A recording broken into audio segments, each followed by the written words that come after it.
Hey guys, Locke here. I've been getting a lot of questions online, on my YouTube channel, in Discord, and on Reddit about how do I build this team? What are some ways I can build this team with the units I have?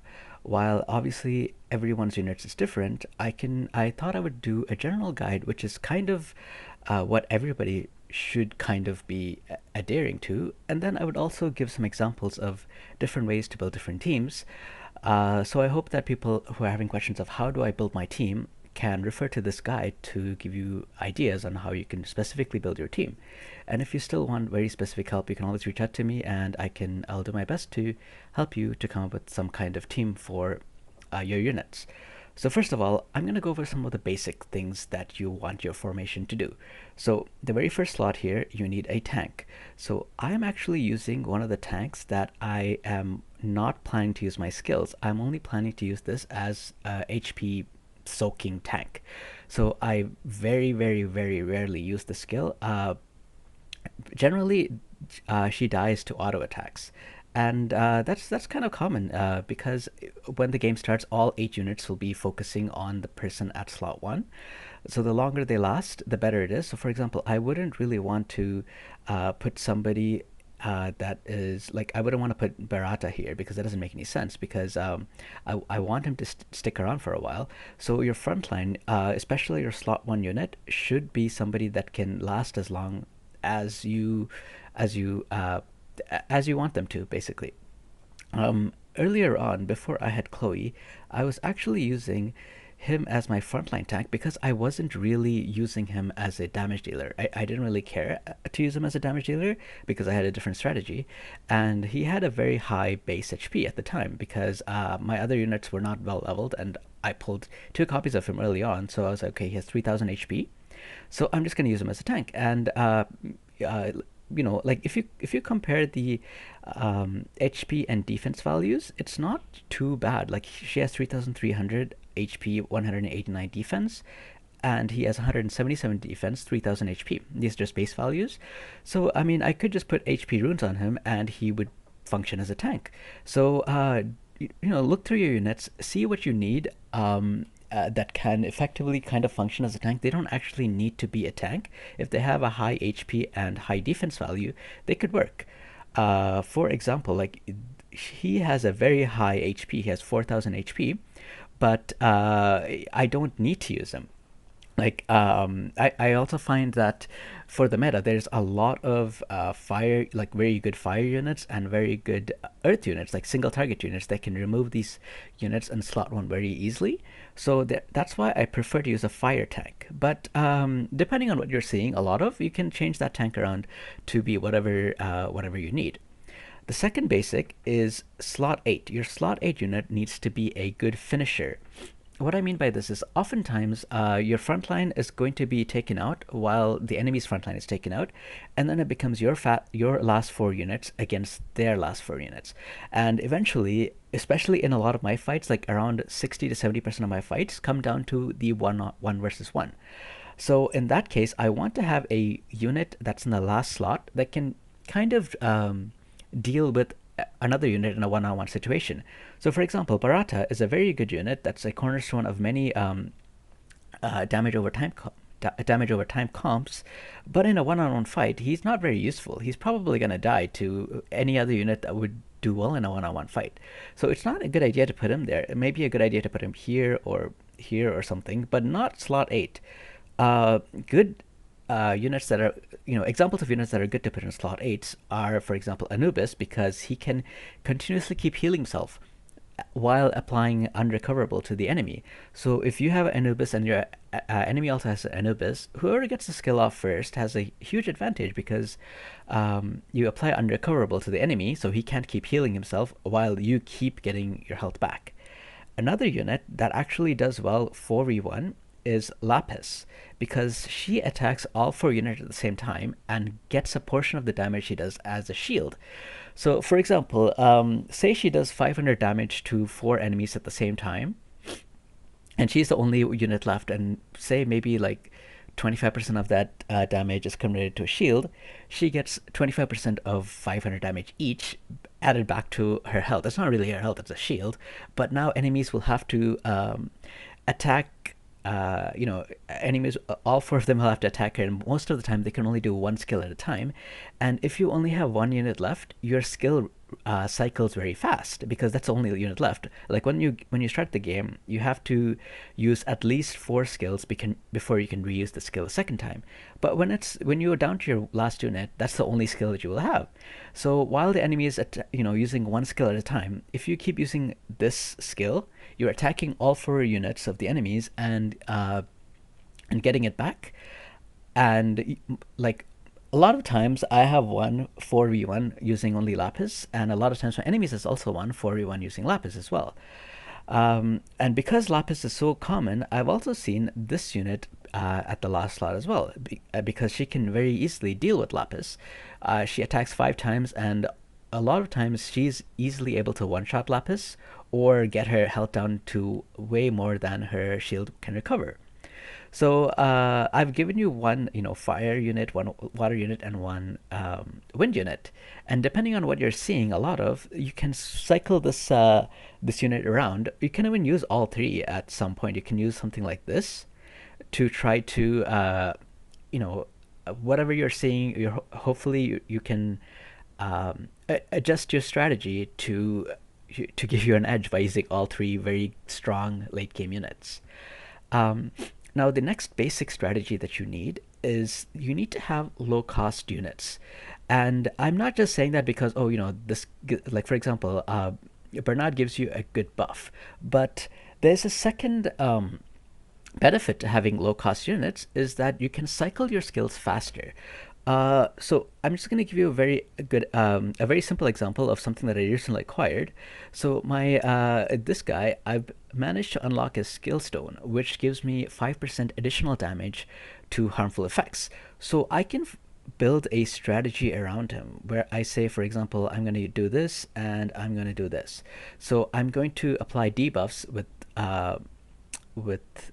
Beretta, and then I'm going to use this skill to deal massive damage to everybody because I have the skill store unlocked. And so that is my combo. So if I have a composition like this, for example, so all of my skills are 4 cost or 5 cost. So that means the strategy that I built this team around, where I'm using Beretta plus the Fire Ifrit, I can, once I use that combo, I have to wait a long time before I can use the combo again because I have to cycle through all these other skills that are 4 and 5 cost. So after I use a skill once and the game just starts, I have to use the skill again 4 times before I can use the exact same skill again. And all these four skill casts that I'm doing in this comp, for example, I have to use 4 cost and 5 cost skills, which, first of all, it's more mana, but also I have to wait longer to cycle those skills. Whereas if I'm using skills like this one or Barata or even Megan, I only have to use 2 cost and 3 cost skills to cycle. So in a comp like this, for example, I can much more faster get my combo that my team is based around. And oftentimes you will have some kind of centerpiece unit that your team is based around that you want, whose skills you want to keep using over and over. So that's why it's really important to keep also using low cost units in between to cycle your skills. And these low cost units often have very good skills anyway. For example, the bird Koniyama has a very good skill, and on top of that, he also brings back the skill that you used. So one other strategy, that like a variation of this, is to use high cost units but use Koniyama such that you can apply your whatever combo you're working on, you can apply it a second time. One other use case of cycling skills faster is something like this. For example, Vusa is very important, especially in my teams, because I see so many units that are using damage over time debuffs, and I want to use Wusa's skill right before they use the debuff. But for example, say the game just started, and I don't have Wusa's skill, and I don't know if my enemy already has a Barata or not. But either way, I want to get to using Wusa's card as soon as I can. Well, not really using the card, but I want to have it available so that when Barata casts his skill, I can counter with Wusa. And the only way I can do that is to get his card in my hand. And it's much easier to do that if I'm cycling low cost skills than trying to cycle high cost skills. Like for example, if I have something like this with Megan, I have three units that are, 2 and 3 costs. So it's much easier for me to cycle through that and try to get Wusa's skill than if I have to deal with something like this, because it'll just take longer for me to get Wusa's skill if I don't have it and I'm fighting somebody that has DOTs. So these are three very important basic things that I think will help your gameplay immensely. The next basic tip is to think about your frontline versus backline. So your frontline game has to kind of be tanky units, but they don't necessarily have to be HP tanks or even defense tanks. For example, I can use Megan and Bernard as tanks because, for example, look at their HP. So she has 3,000 HP, 181 defense. He has 3,200 HP, 189 defense, and both of these are classified as support characters. Now take a look at Chloe, who is classified. Oh, she's also a support, but like take a look at him, who Poseidon, who is classified as an HP tank. So he has 173 defense and 3,500 HP. I think it's similar enough in HP and defense values to support characters that you can use the support characters as tanks. So for example, I don't need to use him in slot 1 because I see, oh, he's HP and Chloe is a support tank, so I don't need to make that distinction. I can do this if I want.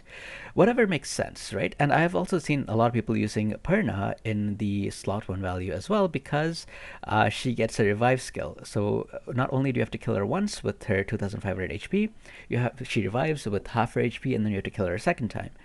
So that's also a viable strategy, and Perna is classified as an attack. It's not even a support or a HP or a defense tank, but an attack tank. So it really depends. Like you can be quite flexible with the tanks that you're using in your front line.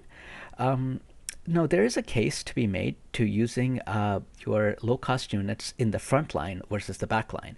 And I think it makes sense to keep them somewhere like this because, as I said, one of the reasons that you want to use them one of the reasons that you wouldn't want to use them in your game is to cycle skills faster. But for example, say your front line is already dead and you have something like this, for example. So your front line, your first 4 units are dead and you have 4 more units left. Whenever you use a skill, that's unless you have spells in the mix, whenever you use a skill, that skill is going to come back up. So you're no longer trying to cycle your skills faster. If you want to, for example, keep spamming Lapis's skill, you can do that. Like every time you use it, except for spell cards in your hand, you will have that card back in your hand again, and you can use it right away. So because a huge benefit of having low-cost units is to cycle your cards, I think it makes sense to have them in the front so that in the back line, whatever you want to cycle through, they're always in your hand when the game comes down to like a 4v4 situation. So I think these are 4 basic skills, 4 basic tips that I think will help everybody. Now I'll get into some common compositions that you see that I can think of that you can build depending on what units you have. So the first type of composition, which I've talked about before, is a debuffing composition. For this, the centerpiece is really Barata, which is good because he's just a rare unit, but there are other units that can really help with that. One of them is Rika, because she also applies a debuff that is even harder to get off, because if you remove this debuff, it'll stun the backline, or it'll stun whoever has the debuff on them. Other units that you can use to complement them is other Aoe attacks, because basically what Barata is doing is he's applying a debuff to everybody in the enemy line to reduce their HP. So to get that process going faster, you can use other other units that do a debuff, or other units that attack all the enemies, like for example Poseidon, who attacks everybody with a skill and also applies a good debuff to them. The Fire Ifrit is also a good choice, especially if you have the Skills one equipped, because it does increase damage depending on how many harmful effects they have. Perna is okay. I haven't really played around with it too much, but she has a high base attack and she applies a debuff, so it could also work. And of course, we can't talk about this unless we talk about Lucian, because he does a huge AoE attack to everybody and he ignores their defense. So even if you have like high defense units, he ignores them and attacks everybody for high damage, and he has a pretty high base attack as well. Um, but if you are using a debuff comp, you basically really want to cycle your skills faster. So Bernard is a very good supporting character for that because he grants acceleration, which gives you an increased mana regen. You can pair him up with Megan, which gives you an additional acceleration effect and also does attack up as well. But that's not, the attack up is not as important as the acceleration because you're focusing on doing debuffs to the enemies to reduce their HP down. You know, you're doing damage over time effects, and damage over time effects doesn't care what your attack is; it just cares about that, you know, that debuff. So these two are two good supporting characters if you are using a damage over time team. Another related team is to use a AoE attack composition. So in this case, instead of doing damage over time, you're doing straight up damage to the enemy and trying to kill all of them at once, basically, or you know, do as much damage to as many enemies as possible. And in this case, Bernard is not actually like sure he has a good effect because he cycles your skill faster, but I think there's a huge case to be made for using somebody like Colleen or even Shannon. So, for example, Colleen increases everybody's attack by using the attack up skill. Um, Shannon also does the same thing. She gives attack up and also defense up as well, but the attack up is what's really important. And Megan, so she gives you acceleration 1, which is again a good side effect, but attack up 2 is what you really want. So basically, you are stacking attacks. And by the way, if you use an attack up skill followed by another attack up skill, it stacks. It stacks up to 3 effects. So if you use Colleen, uh, Colleen's attack up 2 followed by Shannon's attack up 2, that actually goes to attack 3, which and these are the effects. So attack up 2 is just 20%, attack up 3 is 40%. So a good strategy is actually to use Colleen and Megan because that will give you a combined effect of attack up 3. So you're using those buffs, and then you're using units that either attack everybody or attack a significant amount of enemies. So for example, Lapis still is good because she attacks 4 units at the front or at the back, wherever you are. Obviously, Lucian is great. The Fire Ifrit is great. I keep saying Fire Ifrit, by the way, because I have trouble pronouncing his name. And of course, Poseidon is also very good. He attacks everybody and also does a damage over time debuff. So these are some common units that you can use. You can also use units like, for example, Copper, but you have to then use where did she go? You have to use Shannon, wherever she is. There she is. You have to use Shannon then because Copper's damage is based off defense. So we have to apply defense up to everybody as well, and Copper will do increased damage to the frontline or backline enemies if his defense is 50% or higher than the enemies.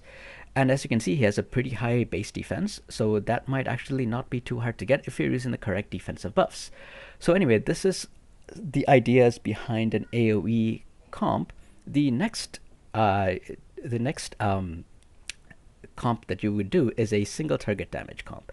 And for this, basically, the idea is that you want at least 1 unit of every type in the backline to quickly dispatch of enemy units to try to take them out one at a time. So for example, you can use something like her and him and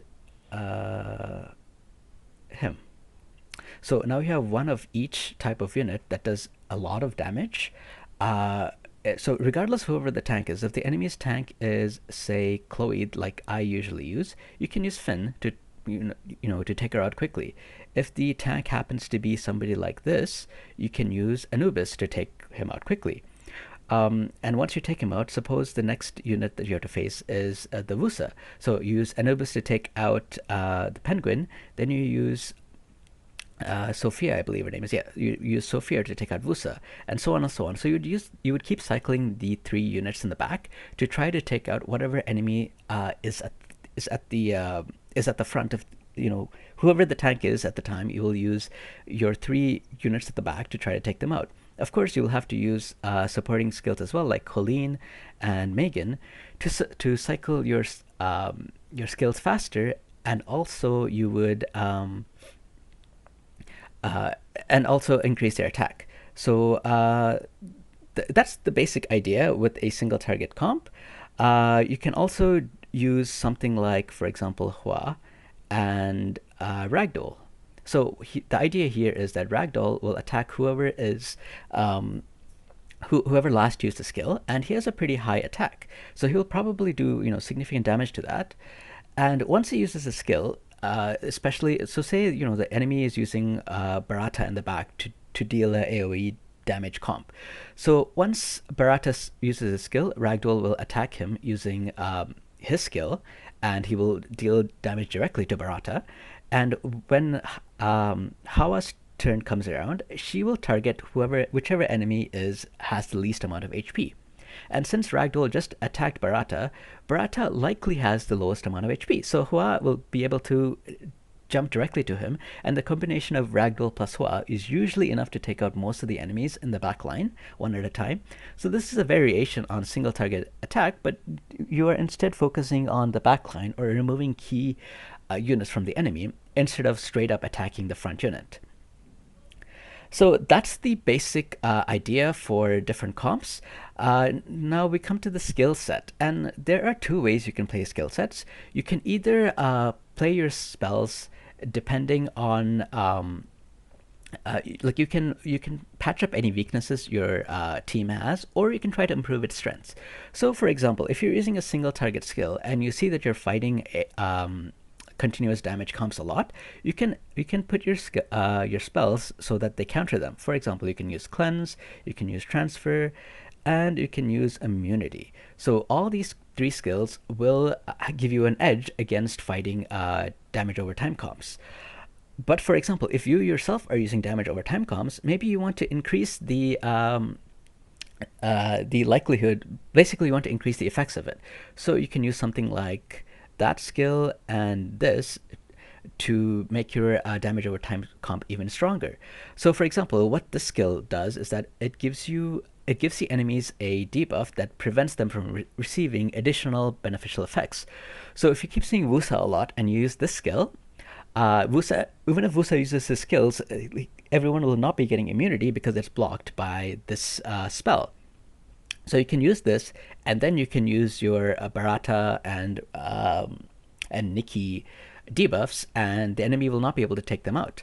So so that's two different examples of things you can do to basically improve your own strategy to make it more offense oriented, or you can plug holes to give yourself a more well-rounded team.